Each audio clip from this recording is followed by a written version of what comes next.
स्वागत है आप सभी का चैनल लक्ष्य में। सर्वप्रथम आप सभी को दिवाली की हार्दिक शुभकामना। मैंने आपको बापू के प्रति 2 पाठ पढ़ा दिया था। आज बापू के प्रति का तीसरा पाठ। समय को बर्बाद न करते हुए हम चलते हैं अपने विषय वस्तु पर। उड़ के चरखे में कात सोच में युग युग का विषय जनित विषाद गुंजित कर दिया गगन जग का भर तुमने आत्मा का निनाद रंग रंग का दर के सूत्रों में नवजीवन आशा इस प्रहलाद मानवी कला के सूत्रधार हर लिया यंत्र कौशल प्रवाद। आते हैं सर्वप्रथम शब्दार्थ पर। लिखा गया उर का मतलब होता हृदय। लिखा गया विषय जनित वासना से उत्पन्न विषाद वेदना दुख निनाद संगीतमय आवाज गूंज। इस प्रहलाद इच्छा और प्रफुल्लता हर लिया दूर कर दिया। आते हैं प्रसंग पर।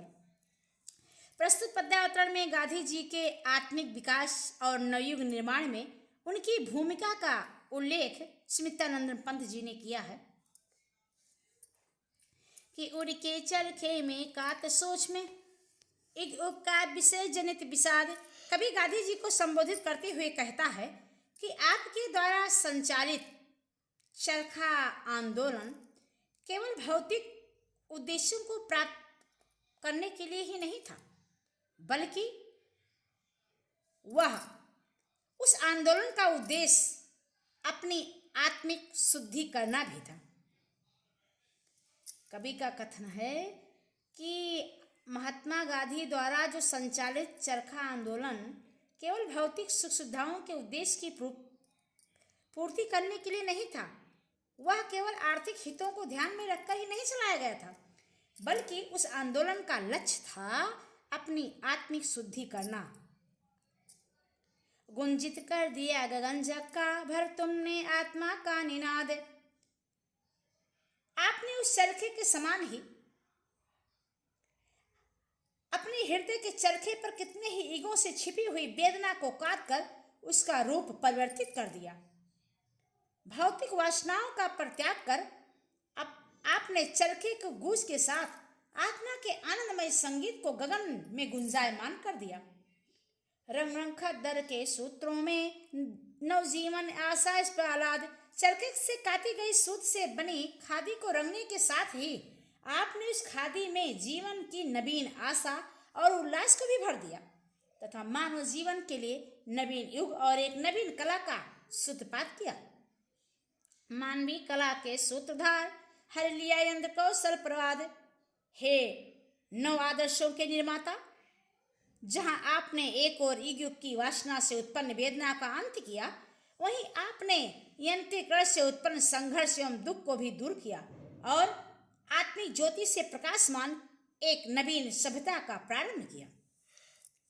आते हैं काव्य सौंदर्य पर। भाषा आपकी परिष्कृत खड़ी बोली है और रस आपका शांत है, गुरु प्रसाद है, सब शक्ति लक्षणा है, अलंकार रूपक है।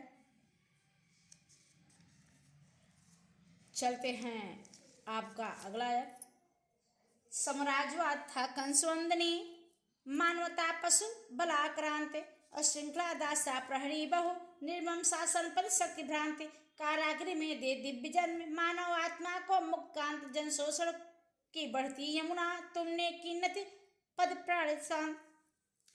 आते शब्दार्थ पर लिखा गया है बलाक्रांत बल से पीड़ित, भ्रांत माने भ्रांति युक्त, दिव्य माने अलौकिक, कांत माने सुंदर, पड़त माने विनीत।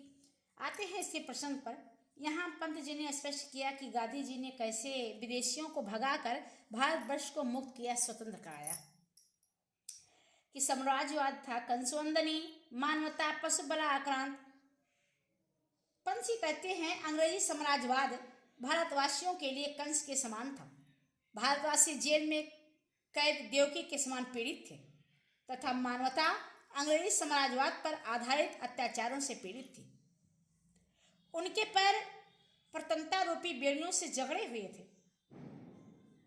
पद और शक्ति के कारण भ्रमित शासन के उच्च पदों पर कार्य करने वाले निर्दयी अधिकारी ही जेल के पहरेदार थे। और कारागार में दे दिव्यजन मानव आत्मा को मुक्त कांत जन शोषण की बढ़ती यमुना तुमने कीनत पद प्रशांत। जिस प्रकार देवकी ने श्री कृष्ण को जेल में जन्म दे करके कंस के अत्याचारों का दमन किया, उसी प्रकार हे बापू आप भी देश के कल्याण के लिए अनेक बार जेल जाकर मानव जाति को स्वतंत्र कराया। भारतवासियों का शोषण करने वाली ब्रिटिश शासन रूपी यमुना को आपने अपने चरणों में शांत भाव से झुका लिया। कहने का आशय है कि जिस प्रकार बढ़ती हुई यमुना प्रभु श्री कृष्ण के चरणों को स्पर्श करके अपनी चंचलता छोड़कर समान गति से प्रवाहित होने लगी थी, उसी प्रकार अत्याचारी अन्यायी और शोषणकारी विदेशी राजसत्ता बापू के समक्ष झुक गई और भारत देश कंस जैसे आतताई शासक से मुक्त हो गया। आते हैं काव्य सौंदर्य पर। भाषा संस्कृत निष्ठ खड़ी बोली, रस आपका वीर है, गुण आपका ओज है, अलंकार रूपक दृष्टांत अनुप्रास सब शक्ति लक्षणा। धन्यवाद।